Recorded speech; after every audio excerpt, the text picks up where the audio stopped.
ഏങ്ങണ്ടിയൂർ തീരദേശ റോഡിൽ വീടിന് ചുറ്റും വെള്ളക്കെട്ട്. ദേശീയപാത നിർമ്മാണത്തിനെതിരെ പ്രതിഷേധം. ഭീതിയിൽ കുടുംബം.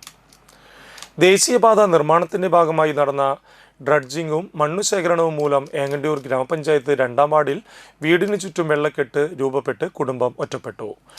തീരദേശ റോഡിന് സമീപം താമസിക്കുന്ന അറയ്ക്കൽ കുറുപ്പത്ത് ബീരാവു ഭാര്യ പാത്തൂട്ടിയുടെ വീട്ടിലാണ് പുറത്തിറങ്ങാൻ പോലും സാധിക്കാത്ത വിധത്തിൽ വെള്ളക്കെട്ട് രൂക്ഷമായിരിക്കുന്നത്. ദേശീയപാത നിർമ്മാണ കരാർ കമ്പനി ചേറ്റുവ പുഴയിൽ നിന്നും ഡ്രഡ്ജിംഗ് നടത്തി ശേഖരിച്ച മണൽ സമീപത്തെ സ്വകാര്യ വ്യക്തിയുടെ പറമ്പിൽ തള്ളി ഉയർത്തിയതാണ് വെള്ളക്കെട്ടിന് പ്രധാന കാരണമായതെന്ന് ആരോപണമുണ്ട്. മുൻപ് വെള്ളം ഒഴുകിപ്പോയിരുന്ന സ്വാഭാവിക വഴികൾ അടഞ്ഞതോടെയാണ് വീടിന് ചുറ്റും വെള്ളം കെട്ടിക്കിടക്കാൻ തുടങ്ങിയത്. ഈ വിഷയം ചൂണ്ടിക്കാട്ടി ജൂൺ 6-ന് ഏങ്ങണ്ടിയൂർ ഗ്രാമപഞ്ചായത്തിൽ പരാതി നൽകിയിരുന്നെങ്കിലും അധികൃതർ സ്ഥലം സന്ദർശിക്കുകയല്ലാതെ യാതൊരുവിധ നടപടിയും സ്വീകരിച്ചിട്ടില്ലെന്ന് വീട്ടുകാർ വ്യക്തമാക്കുന്നു. കൂടാതെ വീടിന് സമീപത്തുള്ള KCB ട്രാൻസ്ഫോമറിൽ നിന്ന് പരിസരത്തെ വീടുകളിലേക്ക് ഭൂഗർഭ കേബിൾ വഴിയാണ് വൈദ്യുതി എത്തിക്കുന്നത്.